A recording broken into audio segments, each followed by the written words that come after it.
और मुसलमानों सुनो, अल्लाह के नाम पर ये मस्जिद तामीर हो रही है, आप नहीं भी दोगे तब भी अल्लाह का घर है, अल्लाह तो इंतजाम जरिया है हम और आप नहीं भी देंगे तब भी जिसके नाम पर बन रहा है उसका घर वो तो तैयार होकर रहेगा। बहुत आलीशान नहीं तो जैसे मस्जिद नबवी तो कैसी थी आपको मालूम? मस्जिद नबवी का हाल ये था कि खजूर के पत्तों का छत बना दिया था, खजूर के पत्ते डाल दिए थे। बुखारी के अल्फाज 7 मरतबा उस्मान उठे, 700 ऊंट दे दिए। तब अल्लाह के नबी ने फरमाया, उस्मान तुमने आज 700 ऊंट देकर इतना बड़ा कारनामा अंजाम दिया, इतना नेक काम किया। जिब्रील ने आकर कहा कि उस्मान से कह दो कि माज़र्रा उस्मान मा मिला बादल यौम कत्तु, आज के बाद मेरा उस्मान एक भी नेक काम न करे फिर भी अल्लाह उसको जन्नत देकर रहेगा। एक भी नेक काम न करे फिर भी अल्लाह उसको जन्नत देकर रहेगा। ये था नेक काम करने में आगे बढ़ना। और मेरे भाइयों, सबकत करो एक दूसरे से आगे बढ़ने में, एक दूसरे से नेक काम में आगे बढ़ने में सबकत करो, सबकत। अबू तलहा अंसारी फरमाते हैं, काफी बूढ़े हो चुके थे। ये अबू तलहा अंसारी वो हैं जिन्होंने अल्लाह के नबी का जमाना पाया, जिन्होंने हजरत अबू बकर का भी जमाना पाया, जिन्होंने हजरत उमर फारूक का भी जमाना पाया। हजरत उमर फारूक के जमाने में इतने बूढ़े हो चुके थे, इतने बूढ़े हो चुके थे कि लाठी लेकर चलने लगे, लाठी लेकर चलने लगे। कमर इनकी झुक चुकी थी, मस्जिद में जाते थे तो डंडा लेकर लाठी लेकर जाते थे और अपने बच्चों से कहते थे, क्या है मेरे बच्चों मुझे मस्जिद तक पहुंचा दो। मस्जिद तक इनको पहुंचाया जाता था। एक दिन मस्जिद में बैठ गए और गौर से सुनिए मेरे भाइयों, एक दिन मस्जिद में बैठ गए और कोई कुरान पढ़ रहा था, कोई सहाबी ये कुरान की आयतें सुनने लगे, ये कुरान की आयतें सुनने लगे। जैसे ही इन्होंने कुरान की आयत सुनी, एक आयत इनके कानों में गई जिसका मफहूम यह है कि और मुसीबत में हो या खुशहाली के अंदर हो, हर हाल में निकलो, हर हाल में निकलो। वजाहिदू बिअमवालिकुम व अनफुसिकुम फी सबीलिल्लाह, और अल्लाह की राह में अपने माल से और अपने जिस्मों से जिहाद करो। हर हाल में निकलो, चाहे खुशी में हो या गमी में, परेशानी में हो या आराम में, हर हाल में निकलो। फौरन लाठी उठाते हैं, कुरान की आयत सुनते ही अपने घर आते हैं और कहते हैं, मेरे बच्चों मेरे लिए घोड़ा तैयार करो, मेरे बच्चों मेरे लिए घोड़ा तैयार करो, मैं उस घोड़े पर सवार होकर मैदाने जंग में जाना चाहता हूँ। बच्चों ने कहा, बुआ आपको क्या हो गया है, इतने बुढ़ापे की दहलीज पर कदम, कमर झुक चुकी है और आप इस हाल में निकलेंगे, इस हाल में आप जाएंगे, इस हाल में आप जिहाद करेंगे। अरे अब्बू आपके ये बेटे जिहाद के लिए जा तो रहे हैं, आप क्यों जाओगे? फरमाया, मेरे बच्चों मेरे बेटों, तुम मुझे जो उज्र बतला रहे हो इस बुढ़ापे में, ये बेकार बतला रहे हो। अभी अभी कुरान की आयत सुनकर मैं आया हूँ कि खुशी हो या परेशानी, आराम हो या दुख, हर हाल में तुम्हें निकलना है। यानी बुढ़ापा हो या जवानी, हर हाल में तुम्हें निकलना है और अल्लाह की राह में तुम्हें जिहाद करना है अपने मालों से और अपने जिस्म से। मेरे बच्चों मैं तुम्हारी बात नहीं मानूंगा। बच्चों ने इनकार किया, लेकिन अबू तलहा अंसारी इसरार करते रहे, बार बार इसरार करते रहे और यही कहते रहे, नहीं नहीं, मैं जाऊंगा। यहाँ तक कि मामला बहुत आगे बढ़ गया और बाप किसी भी कीमत पर माने नहीं। फिर बच्चों ने घोड़ा तैयार किया और मैदान जंग में जाने वाले बेड़े के अंदर उनको बिठा दिया गया। समंदर का सफर होने लगा। ये भी अपने घोड़े के साथ बैठ गए पानी के जहाज में और जाने लगे। समंदर ही के अंदर रास्ते ही में अबू तलहा अंसारी का इंतकाल हो जाता है। इन्हीं का इंतकाल रास्ते में हो जाता है अबू तलहा अंसारी का। मेरे भाइयों, मैं बताना ये चाहता हूँ, नेक काम में सबकत करना, एक दूसरे से आगे बढ़ना। बुढ़ापे के अंदर भी जिहाद के लिए जा रहे हैं, कमर झुक चुकी है, लाठी लेकर जा रहे हैं, लेकिन किसी भी हाल में रुकने का नाम नहीं ले रहे हैं और कह रहे हैं मैं हर हाल में जाऊंगा, मैं जिहाद करूंगा। कुरान कह रहा है हर हाल में निकलो, हर हाल में निकलो। लिहाजा मुझे हर हाल में निकलना है, परेशानी में हो या आराम में, खुशी में हो गमी में, हर हाल में निकलो। मैं हर हाल में निकल रहा हूं। मेरे भाइयों, ये कौन सा जज्बा था, ये कौन सी चीज थी जो इतने बूढ़े शख्स को, जिसकी कमर झुक चुकी हो, जो मस्जिद तक में लाठी लेकर जाता हो, लेकिन जब जिहाद किया है सुनता है तो इस उम्र में भी जिहाद के लिए तैयार हो जाता है और अपने बच्चों से कहता है कि घोड़ा तैयार करो, मैं लड़ने के लिए जाऊंगा। ये अलग बात है कि मैदान जंग तक नहीं पहुंच पाए और रास्ते ही में उनका इंतकाल हो जाता है। मेरे भाइयों, बाज़ रिवायतों में आता है कि अबू तलहा अंसारी को लकड़ी के संदूक में बंद करके उनकी उसी जगह पर नमाज जनाजा वगैरह पढ़कर समंदर के अंदर उनको डाल दिया जाता है। मेरे भाइयों, अंदाजा लगाइए ये कौन सा जज्बा था नेक काम करने का कि बुढ़ापे में कमर जिसकी झुक चुकी हो, हम तो मस्जिद तक नहीं जाते और हीले बहाने ढूंढने लगते हैं कि हाँ अब तो इस उम्र में घर पे ही नमाज पढ़ ली जाए। मेरे प्यारे साथियों, गौर करो कि अब्दुल्ला इब्न उम्मे मक्तूम नबी अकरम के पास आते हैं और कहते हैं कि अल्लाह के रसूल में आंखों से नाबीना हूं, रास्ते में अंधेरा होता है, इशा की नमाज पढ़ने जाऊं या फजर की नमाज पढ़ने जाऊं, रास्ते में अंधेरा होता है, लाठी लेकर मुझे चलना है, आंखों से अंधा हूं, दोनों आंखें मेरी नाबीना है, दिखाई नहीं देता। क्या मुझे इजाजत है कि मैं फजर की नमाज और इशा की नमाज मैं अपने घर पे पढ़ लूं? अल्लाह के नबी सल्लल्लाहु अलैहि वसल्लम फरमाते हैं कि हाँ आए अब्दुल्ला, तुम नमाज अपने घर में पढ़ सकते हो क्योंकि तुम नाबीना हो, तुम दोनों आंखों से अंधे हो, तुम नमाज अपने घर में पढ़ सकते हो। अब्दुल्ला इब्ने उम्मे मक्तूम खुशी खुशी उठते हैं, चलो मुझे घर में पढ़ने की इजाजत मिल गई। जैसे ही अब्दुल्ला इब्ने मक्तूम आगे बढ़ते हैं और अल्लाह के रसूल सल्लल्लाहु अलैहि वसल्लम के दरवाजे तक पहुंचते हैं, बाहर वाले दरवाजे तक पहुंचते हैं, अल्लाह के नबी ने आवाज दी, ताल या अब्दुल्ला, आए अब्दुल्ला इधर आओ। अब्दुल्ला इब्ने उम्मे मक्तूम को फिर बुला लिया, उनसे कहा बैठ जाओ, वो बैठ गए। फरमाते हैं अल्लाह के नबी सल्लल्लाहु अलैहि वसल्लम, आए अब्दुल्ला इब्ने उम्मे मक्तूम, क्या अजान की आवाज तुम्हारे कानों में आती है? मस्जिद में जब अजान होती है तो क्या वो तुम्हें सुनाई देती है? क्या अजान की आवाज तुम सुनते हो? अब्दुल्ला इब्ने उम्मे मक्तूम ने फरमाया हाँ आए अल्लाह के नबी, अजान की आवाज मेरे कानों में आती है। आपने फरमाया आए अब्दुल्ला, तब तुम्हें घर में नमाज पढ़ने की इजाजत नहीं है, अब तुम्हें नमाज पढ़ने के लिए मस्जिद में जाना पड़ेगा। एक अंधे सहाबी को जिसकी दोनों आंखें काम नहीं करती हैं, जो बूढ़े हो चुके हैं, जो लाठी लेकर चलते हैं, उनको भी घर में नमाज पढ़ने की इजाजत नहीं दी। फरमाया कि अगर आजान की आवाज तुम्हारे कानों में आ रही है तो तुम्हें अब मस्जिद में जाना होगा।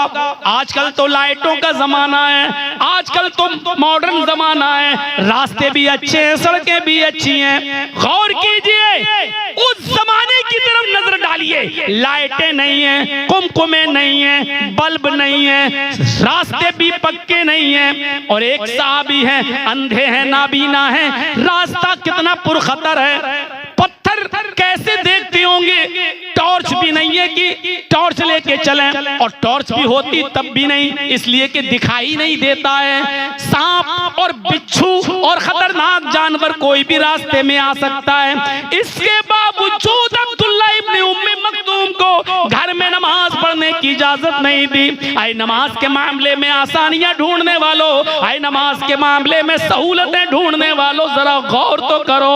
अल्लाह के नबी जनाब मोहम्मद रसूलुल्लाह सल्लल्लाहु अलैहि वसल्लम के फरमान को तो देखो, और आप अंदाजा तो लगाओ, ये अब्दुल्ला, ये हजरत अबू तलहा अंसारी हैं, बुढ़ापा है, कमर झुक चुकी है, अपने मोहल्ले की मस्जिद तक में जाते हैं तो लाठी डंडा लेकर जाते हैं, लेकिन जिहाद की आयत सुनते हैं तो फौरन जिहाद के लिए तैयार हो जाते हैं। फस्ताबिकुल खैरात, नेक काम करने में सबकत करो, एक दूसरे से आगे बढ़ने की कोशिश करो।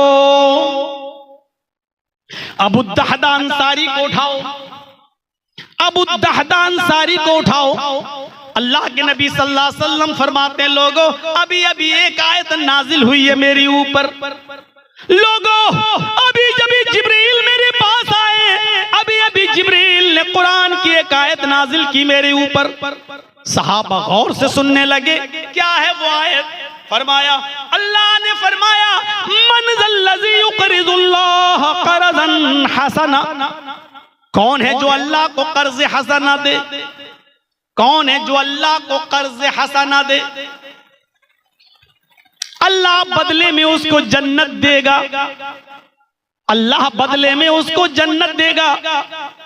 अभी कहा ही था, अभी ऐलान किया ही था, कौन है जो अल्लाह को कर्ज हसना दे? ऐलान किया ही था कि अबू दहदा खड़े होते हैं, ये भी अंसारी हैं, और खड़े होकर कहते हैं, अय अल्लाह के नबी, अगर हम अल्लाह को कर्ज हसना देंगे तो बदले में अल्लाह क्या देगा? हम अल्लाह को कर्ज हसना देंगे तो अल्लाह बदले में क्या देगा? अल्लाह के नबी फरमाते हैं, अगर तुम अल्लाह को कर्ज हसना दोगे बदले में अल्लाह तुम्हें जन्नत देगा। फरमाया, आय अल्लाह के नबी, मेरे दो बाग हैं, मेरे मदीने में दो बाग हैं, एक मदीने के बालाई हिस्से में ऊपर और एक मदीने के नशेबी हिस्से में नीचे। मैं दोनों बाग अल्लाह को कर्ज हसना दे रहा हूं, मैं दोनों बाग अल्लाह की राह में सदका कर रहा हूं। अल्लाह के नबी ने फरमाया, नहीं अय अबू दहदा, दोनों बाग मत दीजिए, क्योंकि दोनों दे दोगे तो तुम अपनी बीवी बच्चों को क्या खिलाओगे? शरीयत ये भी नहीं कहती कि सब कुछ लुटा दो, खुद गरीब हो जाओ और मोहल्ले वालों से भीख मांगते रहो, उनके टुकड़ों पे पलो। शरीयत ये भी नहीं कहती है। आए अबू दहदा, अगर दोनों बाग तुम दे दोगे तो तुम्हारे बीवी बच्चे क्या खाएंगे? एक बाग अपने पास रख लो और एक बाग अल्लाह को सदका कर दो, कर्ज हसना दे दो। अबू दहदा सोचते, कौन सा बाग दूं, कौन सा दूं, कौन सा दूं? तो कुरान की आयत उनके जहन में आ गई, लन तनालुल बिर्रा हत्ता तुनफिकू मिम्मा तुहिब्बून, तुम उस वक्त तक नेकी को नहीं पा सकते जब तक कि वो चीज अल्लाह की राह में खर्च न करो जो तुम्हें सबसे ज्यादा महबूब है, जो तुम्हें सबसे ज्यादा पसंद है। तो उनको जो सबसे ज्यादा पसंद था बाग दे दिया, ऊपर वाला बाग, मदीने की बालाई हिस्से में जो बाग था, का मैं इसको कर्ज हसना दे रहा हूं। 600 खजूरों के दरख्त पककर तैयार। जरा ईमानदारी के साथ बताओ, आम का सीजन हो और आपका पूरा का पूरा बाग आम से पक चुका हो, फल लग चुके हो, आम पक चुके हो, कल या परसों आम कटने वाले हो, बाजार में बिकने वाले हो, और ऐसे मौके पर पता चले कि आपका पूरा का पूरा आम से लदा हुआ बाग छिन गया, कब्जा हो गया या आपके हाथ से निकल गया, तो आपको कितनी तकलीफ होगी। खजूर के 600 पेड़ उस बाग में लगे हुए और खजूर पककर तैयार, कल परसों कटने वाली और मार्केट में बिकने वाली, उस बाग को कर्ज हसना दे दिया। अपने घर जाते हैं, मंजर देखिए, घर में ताला लगा है। पड़ोसी से पूछा, मेरी बीवी कहाँ गई, मेरे बच्चे कहाँ हैं? जवाब दिया पड़ोसी ने, आपकी बीवी भूखी थी, बच्चे भूखे थे, आपका बहुत देर से इंतजार हो रहा था, आप नहीं आए। आपकी बीवी अपने बच्चों को लेकर आपके ऊपर वाले बाग में चली गई, मदीने के ऊपर वाले बाग में चली गई, अपने बच्चों को खजूर खिलाने के लिए गई है। अच्छा, जबान नजरें आसमान पे गई और जबान से चीख निकली, अल्लाह ये क्या हो गया, मुझे आने में थोड़ी देर हो गई, वो बाग तो अब मेरा है ही नहीं, अब तो उस बाग का एक खजूर भी मेरे बीवी और मेरे बच्चों के लिए जायज नहीं है, क्योंकि वो बाग तो मैं तेरी राह में सदका कर चुका हूं। भागते हुए गए, बाग का दरवाजा खुला था, बीवी और बच्चे दिखाई दे रहे थे। अबू दहदा बाग में दाखिल नहीं होते, अब ये बाग जब मेरा नहीं तो मैं दाखिल क्यों होऊंगा, अब ये बाग मेरा नहीं। वहीं से आवाज लगाते हैं, मेरी बीवी अपने बच्चों को लेकर जल्दी से बाहर आ जाओ, इन बच्चों को लेकर बाहर निकलो। बीवी ने कहा बच्चे भूखे खजूर खा रहे हैं, मेरी बीवी जल्दी से बच्चों को लेकर बाहर निकलो, ये बाग मेरा नहीं है, अब ये बाग मेरा नहीं रहा। बीवी ने सुना ये बाग मेरा नहीं तो खजूरों के दरख्तों को देखने लगी, पके हुए फसल को देखती है और कहती है कि अल्लाह ये क्या कह रहे हो, ये बाग मेरा नहीं है।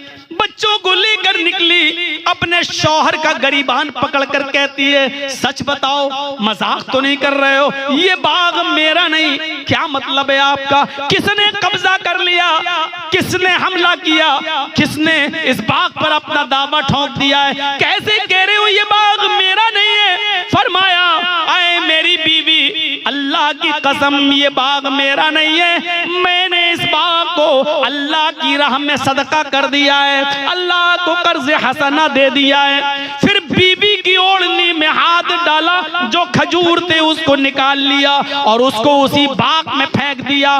बच्चों के जेब में हाथ डाला, जो खजूरें बच्चों की जेब में भरी थी उसको निकाल ली और उसको भी बाहर बाग के अंदर फेंक दिया, बाग में डाल दिया। कहा बच्चों मुंह खोलो।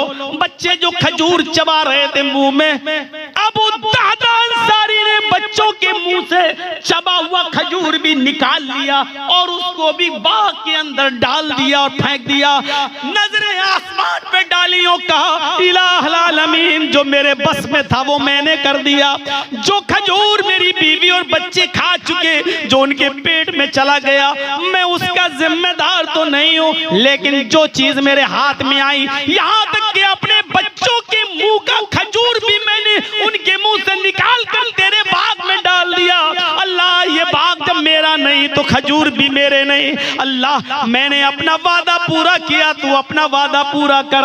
अल्लाह मैंने अपना वादा पूरा किया, तू भी अपना वादा पूरा कर। बीवी कहती है क्या वादा? फरमाया मेरी बीवी, अल्लाह के नबी ने फरमाया जो अल्लाह को कर्ज हसना देगा, अल्लाह बदले में उसको जन्नत देगा। मैंने जन्नत के बदले में बाग को बेच दिया है, मैं अल्लाह की राह में ये बाग सदका कर रहा हूँ, अल्लाह बदले में मुझे जन्नत देगा। बीवी चीख पड़ी, मेरे प्यारे शौहर, इस बाग के बदले में अगर अल्लाह जन्नत दे रहा है तो ये सौदा महंगा नहीं है, सस्ते में निबट गए हो। एक बाग देकर अगर अल्लाह जन्नत दे रहा है तो फिर ये सौदा महंगा नहीं है, सस्ते में निबट गए हो आप। मेरे भाइयों, ये था नेक काम करने में सबकत, ये था नेक काम करने में जल्दी। कुरान की आयत कान में गई, दूसरे को मौका ही नहीं दे रहे हैं, नहीं कोई दूसरा नहीं उठ पाया। पहले ही से हजरत अबू दहदा उठते हैं और कहते हैं कि मैं बाग सदका कर रहा हूं। ये जज्बा है आज हमारे और आपके अंदर। मेरे प्यारे साथियों, नेक काम करने में जल्दी करना चाहिए और एक दूसरे से आगे बढ़ने की कोशिश करनी चाहिए। बिजनेस में नहीं, कारोबार में नहीं। अगर किसी को 5 वक्त की नमाज पढ़ते हुए देखो तो दिल में सोचो अल्लाह ने उसको 5 वक्त नमाज पढ़ने की तौफीक दी है, इंशाअल्लाह मैं तहज्जुद भी पाबंदी से पढ़ूंगा, अल्लाह उसकी इबादत कबूल फरमाए, इंशाअल्लाह मैं 5 वक्त की नमाज के साथ साथ तहज्जुद भी पढ़ूंगा। मेरे भाइयों, फिर देखिए आप नेक काम में आगे बढ़ने की कोशिश कीजिए, कोई फर्क नहीं पड़ता। कौन कहता है कि ये गलत है? मेरे भाइयों, आप देखें और तसव्वुर करें यहाँ पर कि ग़ज़वे तबूक होने वाला था। ग़ज़वे तबूक कौन नहीं जानता? मदीने से तकरीबन 1200 किलोमीटर की दूरी पर एक मकाम है तबूक, जहां ग़ज़वा हुआ था जिसमें अल्लाह के रसूल भी शरीक थे। 1200 किलोमीटर। जर्जीत साहब तो लखनऊ से कटिहार आए, 885-900 किलोमीटर का सफर। आप यहां से बंबई जाएं, कटिहार से बंबई, तो ये तकरीबन पड़ता है 1100-1200 किलोमीटर। मेरे भाइयों, इतना लंबा सफर, और ट्रेनों का सफर नहीं था। ट्रेन नहीं थी, हवाई जहाज नहीं थे, हेलीकॉप्टर नहीं था। गौर करो, मदीना से सहाबा को जाना था और तबूक पहुंचना था। 1200 किलोमीटर का सफर था। रास्ते भी ऐसे नहीं थे जैसे आज बने हुए हैं। जंगलों में भी लाइटें नहीं, गुजर जंगलों से होकर होना था। सवारियों के लिए घोड़े और ऊंट के अलावा कोई और दूसरा रास्ता नहीं था। अल्लाह के नबी जनाब मोहम्मद रसूलुल्लाह ऐलान करते हैं कि तबूक के लिए निकलना है। सारे सहाबा हामी भर देते हैं। अल्लाह के नबी सल्लल्लाहु अलैहि वसल्लम फरमाते हैं, यहां से कल तबूक के लिए जाना है, अपने घर से आज चंदा लेकर आओ। भाई, रास्ते के लिए कुछ खर्च चाहिए, खाना पीना सामान है, ज़्यादा राह, कपड़ा लत्ता, तलवारें घोड़े सब चाहिए। जाओ, जिसके पास जो हैसियत हो वो लेकर आओ, जो जिसके पास हैसियत हो वो लेकर आओ। हजरत उमर फारूक आज हंस रहे हैं। और मेरे भाइयों, ये वाकया सुन लीजिए, उसके बाद आपको जहां जाना हो आप जा सकते हैं। मैं जानता हूं कि रात के हालांकि आप लोगों के यहाँ तो टाइम बहुत अच्छा मिल गया, फिर भी आप लोग ना बैठ पाए तो गलत बात होगी।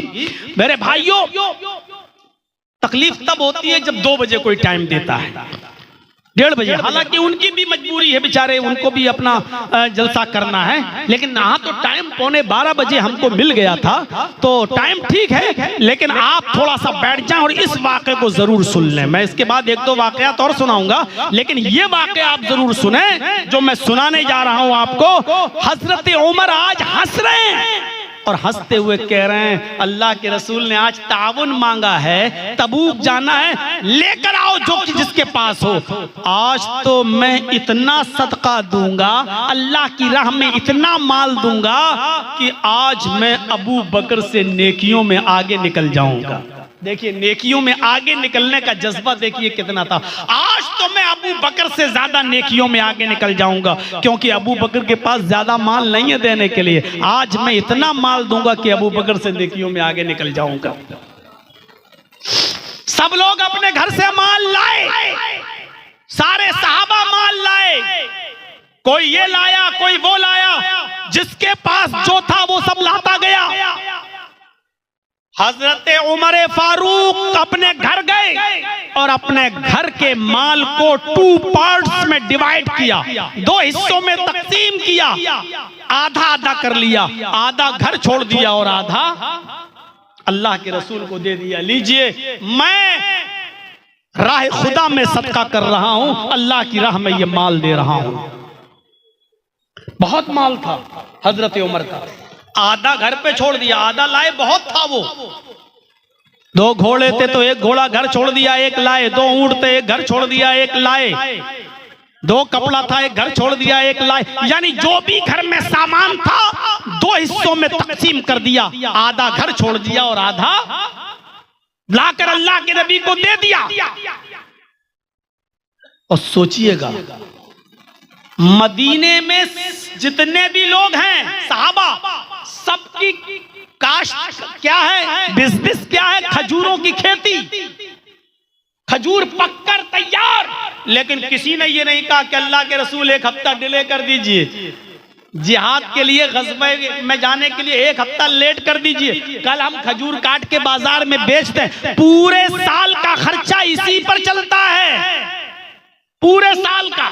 आप लोग भी खेती बाड़ी करते हैं, किसान आदमी हैं, आप लोग भी तो पूरे साल का अपना देखते हैं ना कि क्या बोया है, क्या पूरे साल का आपका खर्चा इसी खेती पर चलता है। मेरे प्यारे साथियों, सहाबाए किराम ने ये नहीं कहा अरे अल्लाह के रसूल एक हफ्ता बढ़ा दीजिए, हम खजूर को काट के बाजार में बेच दें, पूरे साल का तो खर्चा इसी पे चलता है। नहीं, आपने कहा कल निकलना है तो हाँ ठीक है निकलना है। खजूर कौन देखेगा? अल्लाह मालिक। बाग कौन देखेगा? अल्लाह मालिक। खजूरों की फसल पककर तैयार, लेकिन किसी ने ये नहीं कहा कि हम नहीं जाएंगे, सब जाने के लिए तैयार। माल लाओ, लाने लगे। हजरत उमर आधा माल ले आए, हजरत अबू बकर भी अपने घर गए और अबू बकर अपने घर में जाने के बाद अपने घर का सारा माल ले आए, दे दिया। अबू बकर का सारा माल इतना सा था और हजरत उमर फारूक का आधा माल हजरत अबू बकर के सारे माल से बहुत ज्यादा था। समझ रहे हैं ना? हजरत उमर का आधा माल अबू बकर के घर के सारे माल से बहुत ज्यादा था।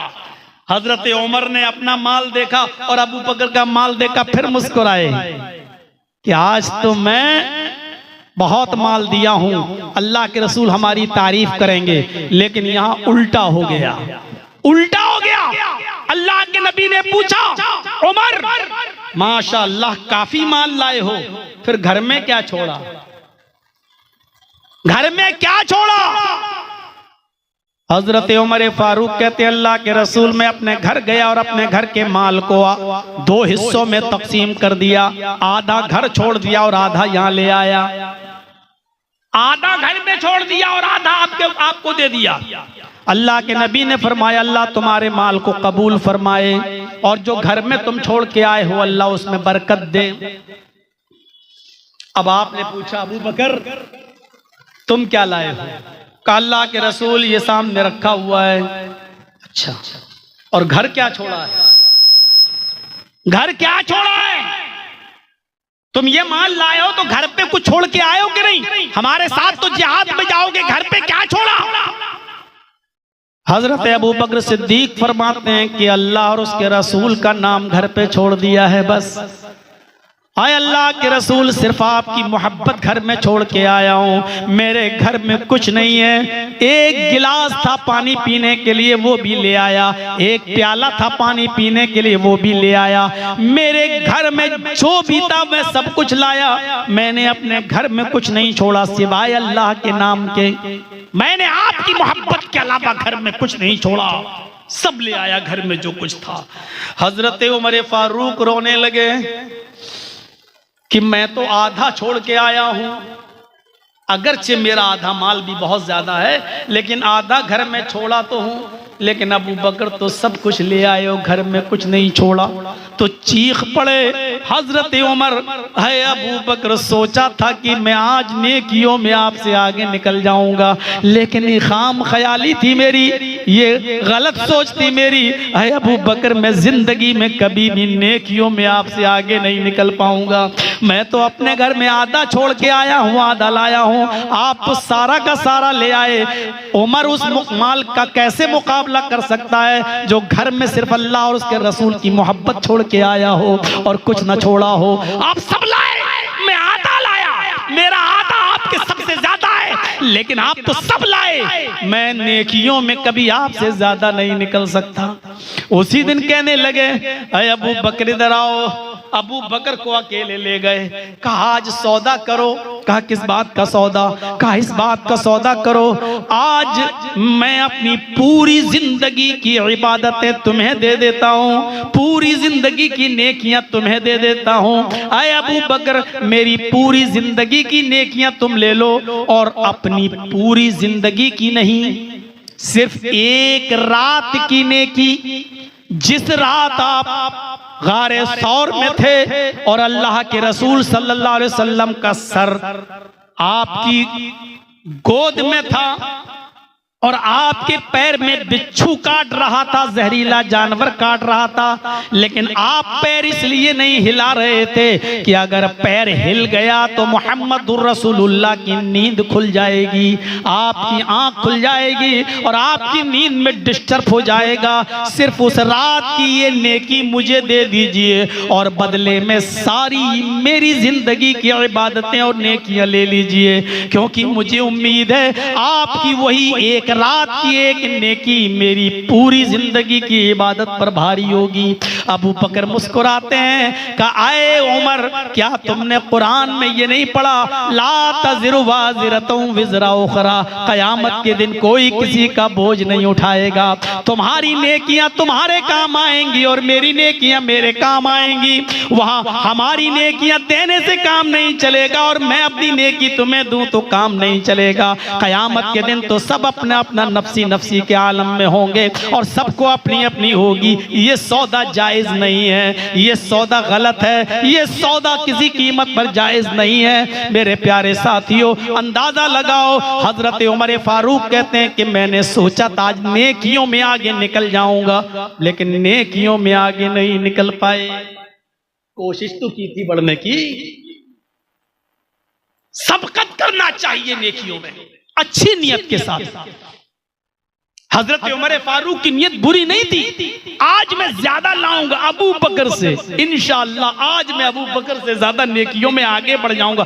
देखा देखी नहीं कि अबू बकर कितना देते मैं उससे ज्यादा दूंगा, नहीं, ये अपना लाए वो अपना लाए, बुरा नहीं चाहते थे कोई किसी का, ये था नेकियों का जज्बा। यही ग़ज़वा तबूक का मौका था। और मुसलमानों सुनो, अल्लाह के नाम पर ये मस्जिद तामीर हो रही है, आप नहीं भी दोगे तब भी अल्लाह का घर है, अल्लाह तो इंतजाम करेगा। जरिया है हम और आप नहीं भी देंगे तब भी जिसके नाम पर बन रहा है उसका घर वो तो तैयार होकर रहेगा। बहुत आलीशान नहीं तो जैसा मस्जिद नबवी तो कैसी थी आपको मालूम?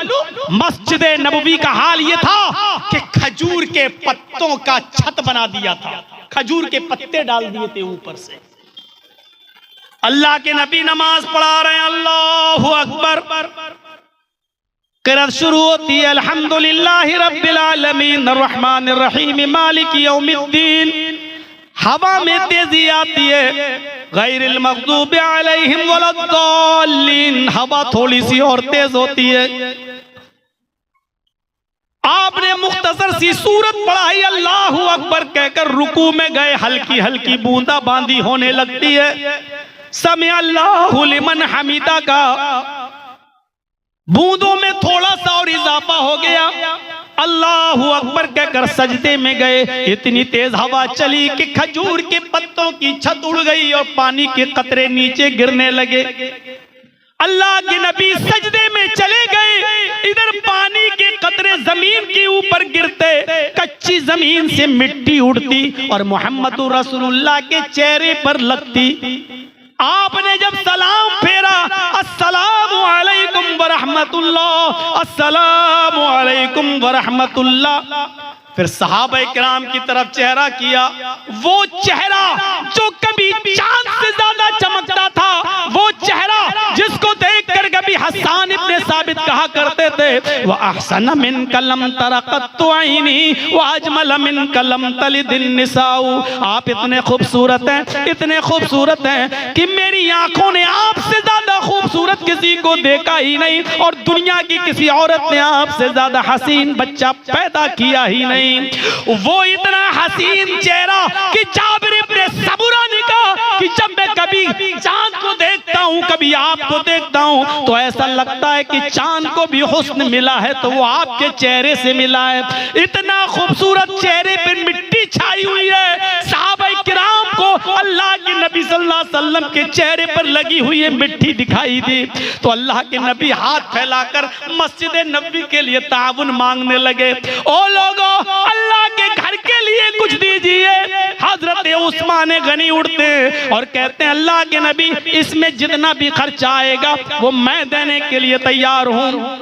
अकेले आपने दामन फैलाया, सबसे मांगा, लेकिन हजरत उस्मान गनी ने अकेले कह दिया इस मस्जिद नबवी पे लैंटर डालने की जिम्मेदारी मेरी तरफ से, जितना भी खर्च होगा वो हम देंगे। ऐसा कौन है आज के जमाने में मेरे भाइयों जो पूरा का पूरा मस्जिद बनाने के लिए तैयार हो जाए, ज्यादा से ज्यादा देने के लिए तैयार हो जाए? यही ग़ज़वा तबूक था जिसके जो अभी हम बयान कर रहे थे। अल्लाह के रसूल जब सहाबा से मांगने लगे कि अल्लाह की राह में दो, तो ऊंटों की जरूरत पड़ी, तो आपने कहा कोई है जो 100 ऊंट दे दे, कोई है जो 100 ऊंट दे दे, अल्लाह जन्नत देगा। हजरत उस्मान उठते हैं और कहते हैं कि अल्लाह के रसूल मैं 100 ऊंट दे रहा हूं। आपने कहा लोगों उस्मान 100 ऊंट दे चुके हैं, कोई और भी है जो 100 ऊंट दे दे। फिर उस्मान उठते हैं कहते हैं अल्लाह के नबी मैं 100 और देता हूं।